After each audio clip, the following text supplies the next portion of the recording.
Um, but you know, I have a deep faith. I really do, and I don't talk about it a ton, and I don't go to church as much as I should. But you know, I get up and I read a book called Jesus Calling every morning, and it's just a few words, you know, Bishop, and but it always centers me and inspires me, and it gives me hope. And everybody deserves hope. You know, everybody, all people, no matter what you look like, no matter where you came from, no matter what language you speak, no matter who you love, we all need hope in life. And, you know, I think we're being misled by a governor that has one hope and one aspiration about him. And it's not to be governor of Florida, it's to be president of the United States. That's right.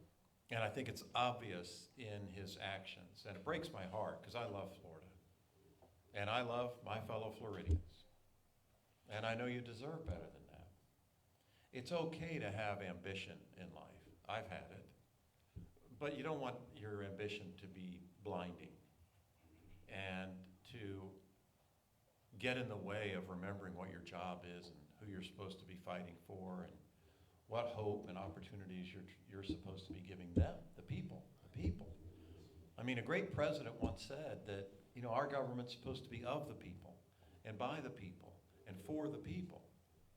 And, you know, if you're a millionaire or a billionaire, you're doing all right in Florida. But if you're not, you're getting squeezed. For real. I mean, I had an apartment in downtown St. Pete, Bishop, as you know, and an apartment in Washington. Guess which one costs more per month to rent? The one in Florida. You know, it's like almost becoming unaffordable here. People are stretched, and we got a few senior citizens in our state, as we all know, and most of them are on a fixed income. You know, and most people are not millionaires, and they're not billionaires.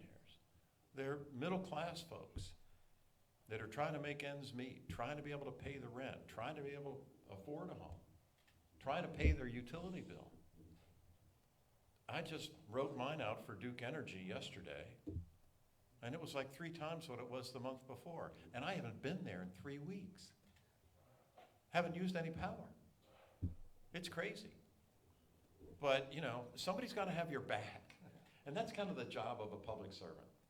Yes, it is. Yes, it is. Right, officer? Yeah, it is.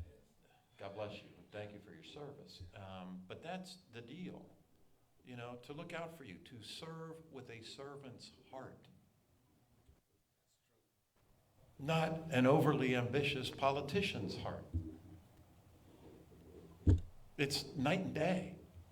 You know, it's not even, you know, politically right versus left. It's right versus wrong. I mean, it's come to that. I mean, this guy's wrong on just about everything I can think of. He's wrong on voting rights. He's trying to suppress the vote, that's for sure. He's wrong on civil rights. He's wrong on education and supporting our public schools. You know, he's wrong on people getting their rights restored who have paid their debt to society. Like they don't deserve a second chance. I mean, he's just wrong on so many things. And, you know, he's wrong to not listen to science. You know, I told you my dad's a doctor. I have a sister that's a doctor. And I believe in science. Shame on me. I understand climate change is happening. Yes. And God is watching how we react to all this stuff. You know? I mean, I believe we have a just God, you know? Very just. Yes. And there are consequences to things. And I'll give you just one example. It involves my family, and it involves COVID, and it involves the governor. So he signed an executive order last July, essentially saying no mask wearing in school. And so my 5-year-old niece goes to school for the first time in her life in Pinellas County, where she lives, I live. And, there were 12 counties that defied the governor and said, our kids are going to wear masks. Well, Pinellas wasn't one of the 12.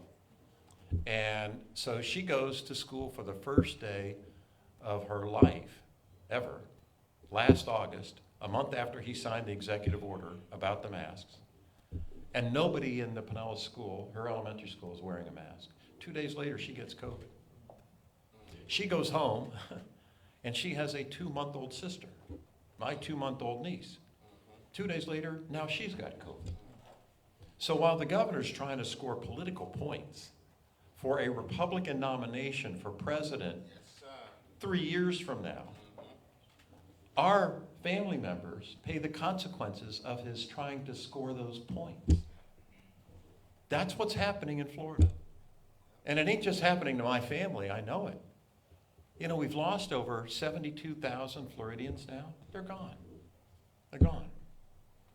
Over 5 million Floridians have gotten the disease. Over 5 million. And they don't know what the long-term effects are, for sure, of this thing. And it pains me to think in my own mind about how many more Floridians would still be alive or would have not gotten COVID, or my nieces would have not gotten COVID if we had a different governor that actually encouraged people to get a vaccine. I mean, the thing's a miracle. I told you, Dad's a doctor, and he told me that usually it takes 3 or 4 years to develop a vaccine. They did it in less than a year. I mean, that really is like a miracle. We got it, and then we have a governor that really didn't encourage people to take it. Unless you lived in a few special places in Florida. You ever heard of Ocean Reef? It's really a nice place in the northern part of the Florida Keys. Or Lakewood Ranch that isn't far from here, down near Sarasota. Really nice development. Or the Villages up in central Florida. Or Palm Beach. I'm sure you've heard of Palm Beach. And it's a pretty nice place too. Well, the governor decides that he's going to have pop-ups to distribute vaccines. In Gershom, he goes to Palm Beach and Ocean Reef and Lakewood Ranch and the Villages. And those 4 places have a few things in common with each other. They're mostly white. They're mostly Republican. And they're mostly rich. And he goes to each one of those places and gives out 3,000 vaccines. Well, that's nice to give out the vaccine. It's life-saving. But on the flip side of that, he didn't go to inner city Miami. He didn't go to inner city Tampa. He discriminated. I don't know how else to say it. I'm an honest guy. I'm just going to call a thing a thing. And that's how he's leading us, misleading us, in my view. And you deserve a choice. You deserve a choice. You deserve better. Florida, I think, deserves better than what we're getting right now. You need to have a governor who's got your back and actually cares about you. Because that's the job. It's to care about you. Not to foster your own political ambition.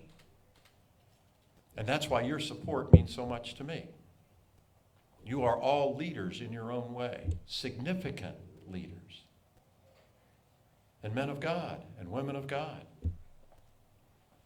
And people look to you for guidance. Yes. In many ways.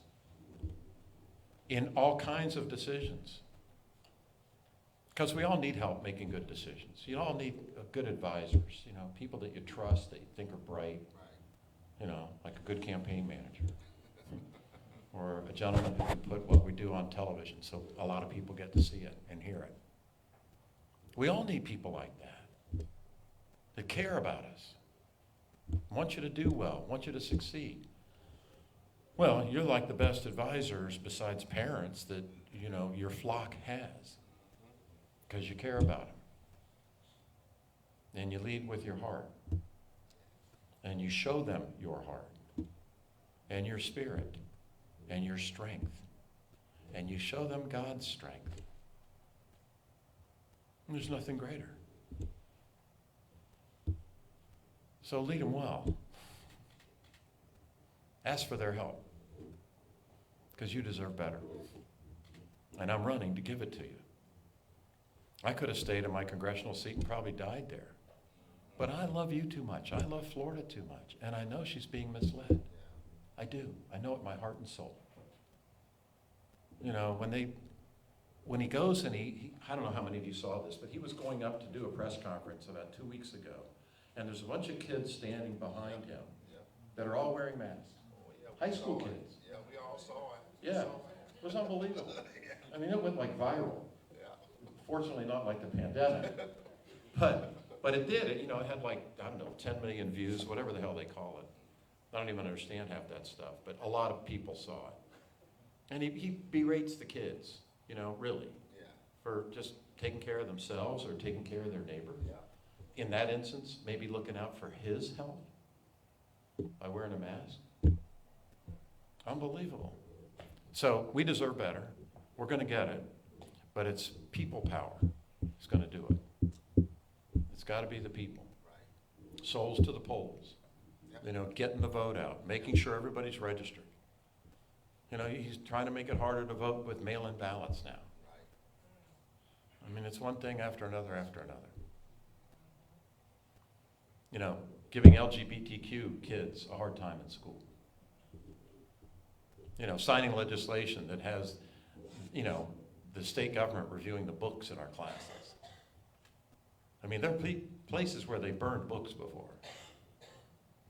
I mean, it's getting weird. It really is. It's pretty strange stuff. Anyway, thank you for letting me come. I'd love to listen to you and hear what you have to say and what advice you would give. God bless you. Literally, God bless you.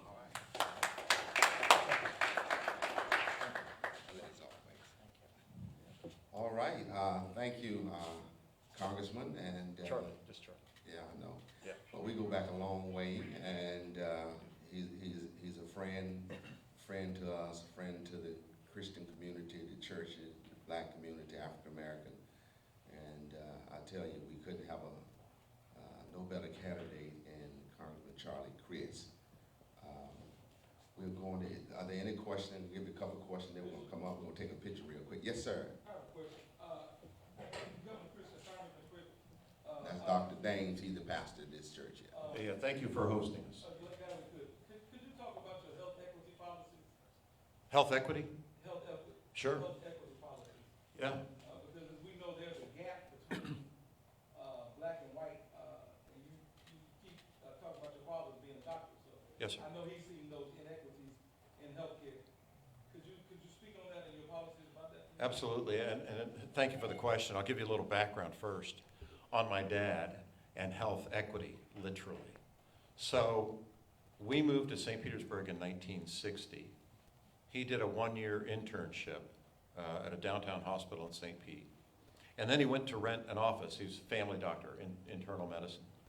And so he rents this office, and the doctor's office that he rented, it was a father-son. The father was retiring. That's what was opening up one of the other offices. But it had two waiting rooms, one for colored and one for white. And my dad said, I am not renting in this place unless there's one waiting room, which they immediately instituted. That's health equity in my background, how I was raised, And there's another one, though, that relates to what you're talking about even more so. And Florida is one of only 12 states that does not accept Medicaid expansion. Right. As a result of that, That's right. 800,000 to 1 million of our fellow Floridians, That's right. black, white, and brown, are not getting health care today simply because we don't say yes to the help. Now, that's one of those issues that's not, to me, right versus left. That's right versus wrong. It is wrong not to do that for your people. Our federal government is willing to pay for it Yes, sir. and distribute to that many more folks that aren't covered today under Obamacare or whatever plan you may have that need it desperately. So that's the first part of my health equity plan, is to make sure we accept Medicaid, and those hundreds of thousands of our fellow Floridians will get health care the next day. But that's how it starts. Just do the right thing. What was the guy's name? Spike Lee. Do the right thing. Hopefully we can develop that over time. Yes, sir. Absolutely. We'll take one more question. Anyone? All right. All right. Yes, sir. Since nobody else will take the question. You're the host. You have the privilege. Man here, no answers. You know, you have a unique position. You've been governor before. Yeah. And of course, we know, you know, the history of, you know, when you were governor, but tell us, being in the office before and looking to vie for the office now, you know, what do you hope to bring to the office this time? You know, that might not be the last time. Without the obvious, of course, which is Shady Park. To bring to the office, a governor with a heart, Yes, sir. governor that cares, Yep. you know, Yep. that is focused on the job at hand. Mm-hmm. You know, and it's not, to me, it's not even a job. You know, they say if you love what you're doing, you never have to work a day in your life. Mm-hmm. That's been my life. Having the opportunity to serve people and try to make their quality of life a little bit better along the way, what's more joyful than that? You know, it's like raising your kids to be successful. You know, it's the same sort of thing. Heart. It's all about that. That's a good one. That's a good one. And you know, if you ever watch him on television and you watch Congressman Crist, just the genuineness. He always like he angry and mad. You know, always looking to fight. Versus someone who come in and who gently and passionately, you know, talk about the issues. That's a big difference. Okay. So anyway, all right. Was there one other question? Okay. What's the difference of your platform, your agenda, than the other candidates of the governor position that makes you believe that the African American community, as well as the faith leaders in the AA community, should look at your platform and support you as the governor? What is different than yours than the other? Experience, and I think, most importantly, I'm, as far as I know, the only governor in the history of Florida who returned civil rights, voting rights, to over 155,000 people in the 4 years I was governor. Yep. Restoration of rights of former felons or returning Right. citizens. Right. And that's a difference. Right. You know, I'm the only governor that vetoed a bill, the only governor in this race that vetoed a bill that would have punished public school teachers and have them paid only based upon a test they would take. I mean, I've done the job. So I don't require any on-the-job training, which is good. Because we need to hit the ground running because there's so much to fix, you know? And so I'm excited about it. And I hope you are too, because you deserve better. Okay. Why don't we come, those who want to be in this photo, okay, one more. When he finished with this question, those who want to come and take a photo with the congressman can do that. Congressman Crist, what would you say would be the main plight of African Americans today in Florida? The main plight? Plight, negativity, the Right. main thing that's happening among African Americans that's causing us to be debilitated. Prejudice, lack of opportunity, lack of fairness. There is systemic racism in our country. It's real.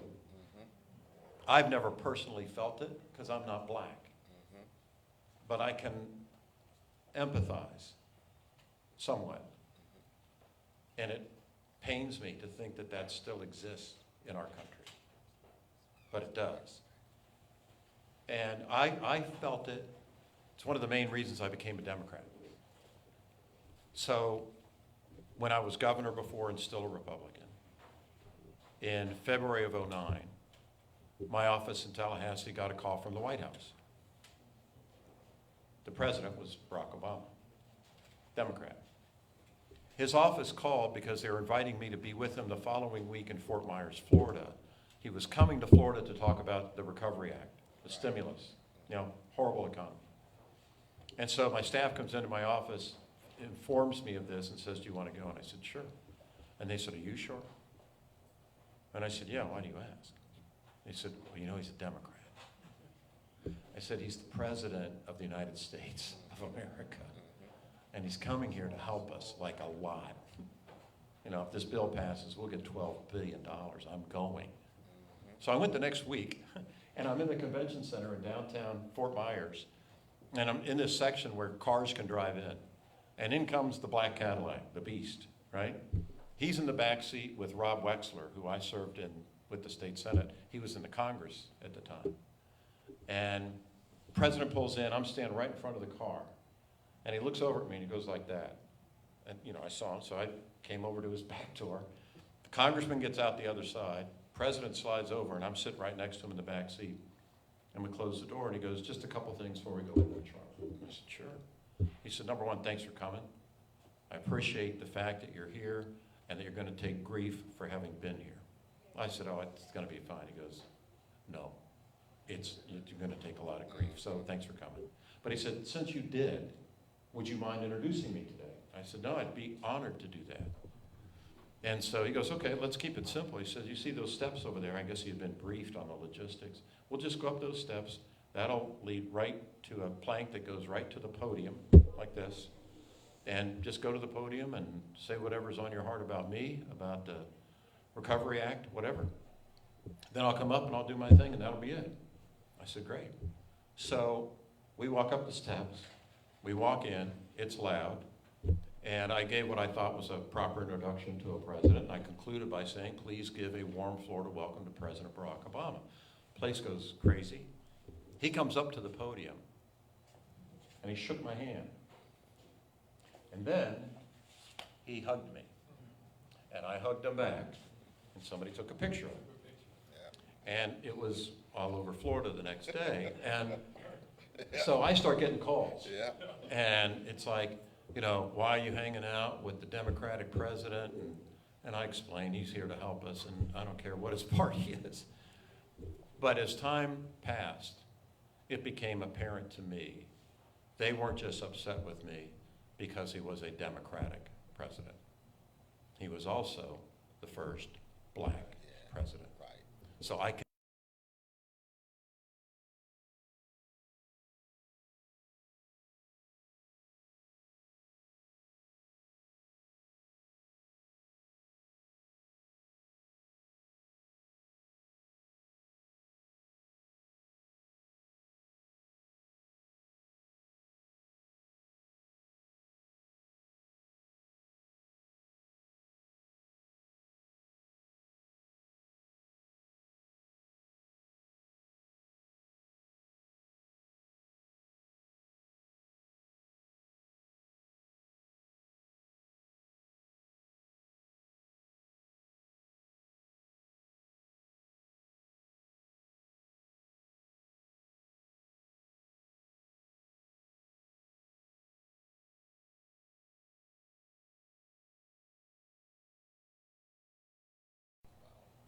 right? And, you know, putting chemicals in the pool. So as Attorney General, I sent investigators down there to get affidavits about what had happened, and they were able to secure them. We end up concluding the case, my decision, that guy can never do business ever again in the state of Florida. And that's how we stopped it. And so, you know, I've seen those things, and that's the plight that I worry about, is that discrimination, that racism. And sadly, I think, you know, one of our parties is almost embracing of it. And I don't want to paint too broad a brush. There's plenty of good Republicans. I hope some of them will vote for us. But there's an element there that's off. It's just Okay. good question. All right, why don't we come up, those who are supporting the congressman, and let's take a picture. And what else, what other instruction you need to give me? All right, so y'all come on up. Those that desire can come. It's a press conference and a couple of speakers, I think. Chloe, I think you're speaking, right? We have two speakers. We have Chloe Coney, and we're gonna have Reverend Dames as well. Okay, all right, come on up, Dr. Dames. Just those two. All right, and Dr. Chloe Coney. Y'all come and stand here. So how you want them to speak now? What you want them to do? Give us instructions. Standing behind the podium. Come on up, stand behind the podium. Come on. You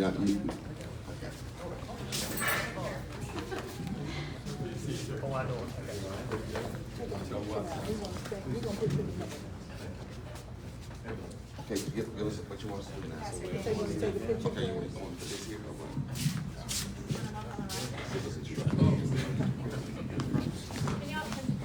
Can y'all get up on the right a little bit? Steps. Oh.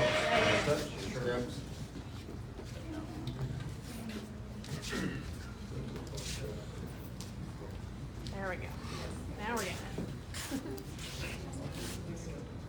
All right, 1, 2, 3. 1, 2, 3. And to me, please, after that. 1, 2, 3. One more. 1, 2, 3. Thank you. If you all stay there, just come up a little closer. We're gonna have Ms. Tony, if you wanna come on up to the podium.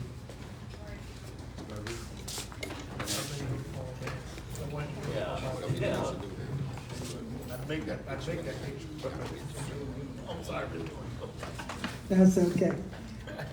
First of all, good afternoon, and I think all of you know I'm a woman that wear many hats. And I'm going to talk about some of the hats that I've worn during my career.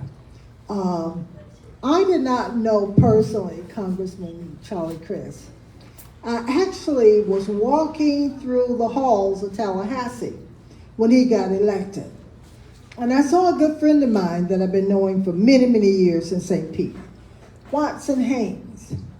And I told Watson, I said, Watson, I don't know Charlie Crist. Is he a good guy?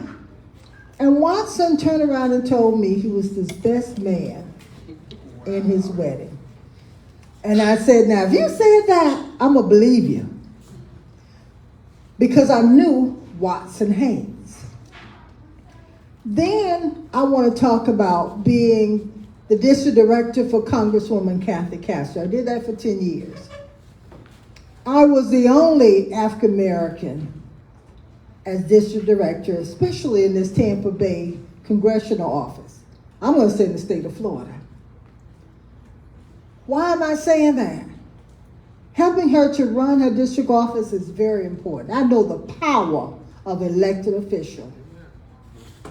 Know the power. Now I know our very own esteemed Bishop Thomas Scott understands that.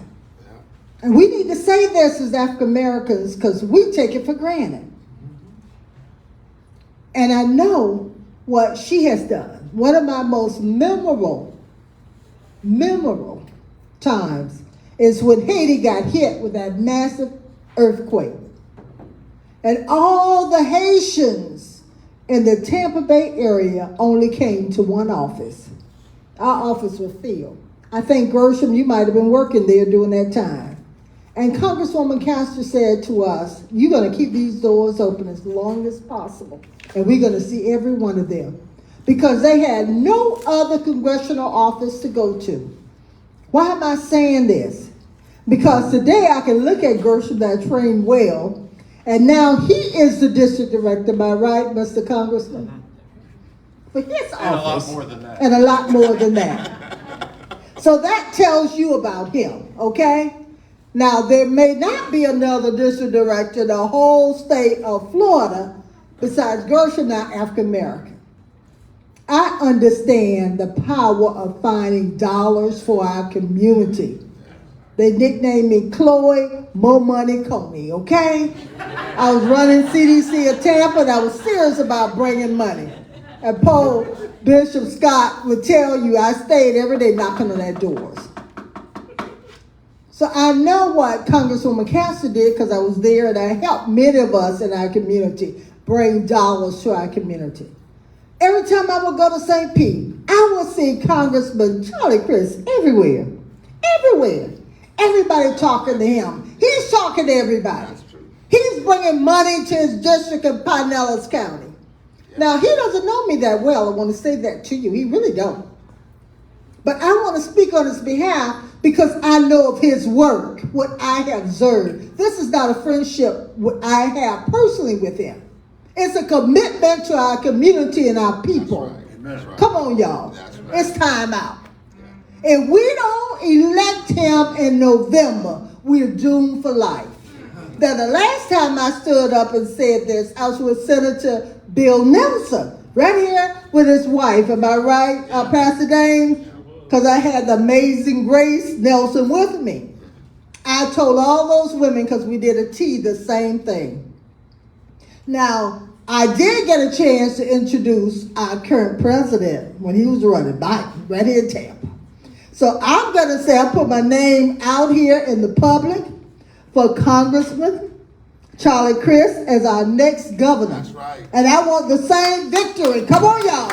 We did with President Biden, okay? Because we need him in that office. We got to take care of our people and our community. And I'm not apologizing for being black, for being a black agenda, and saying we want to increase our paychecks, our bank account, and businesses and home ownership and everything else that is reserved for our community. So come on, pastors and everybody else, let's get busy.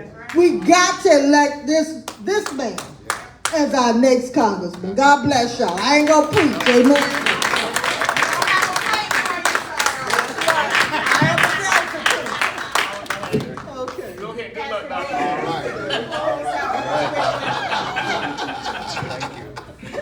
Who can follow the amazing Chloe Coleman?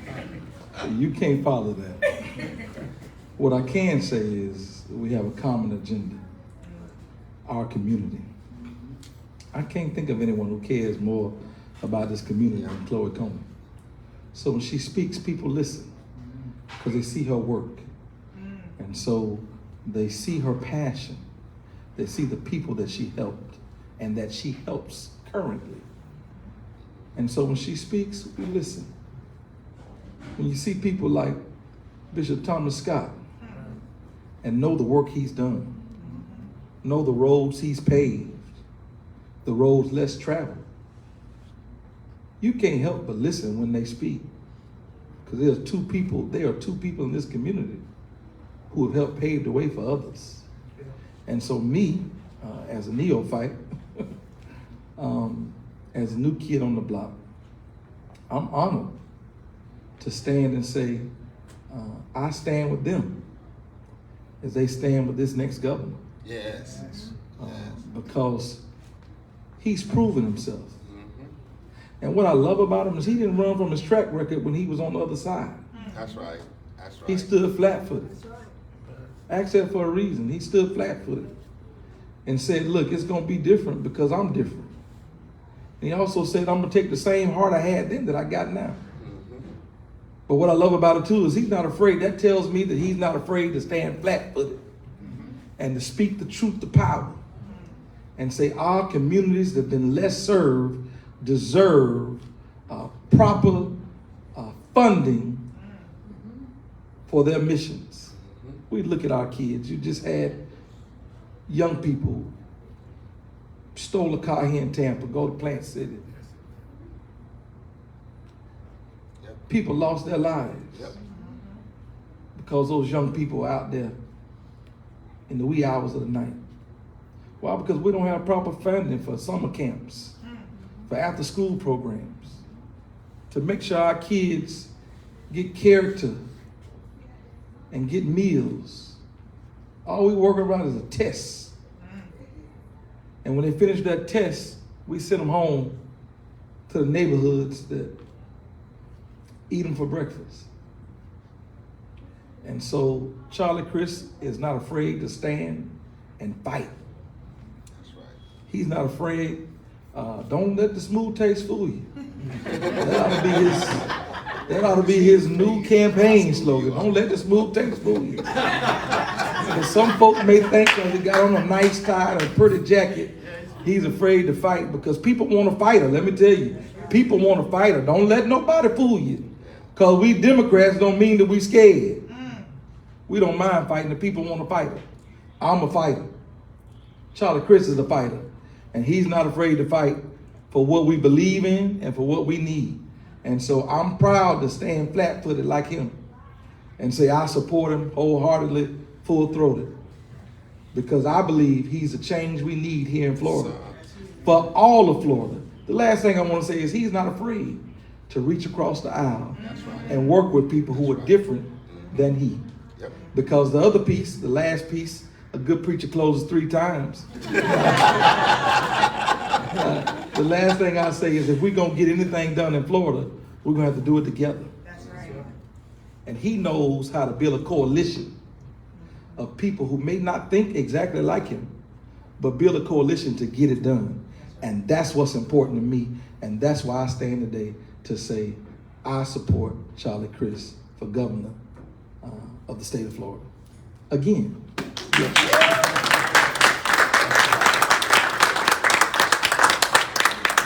Bishop Scott, if you could close us out.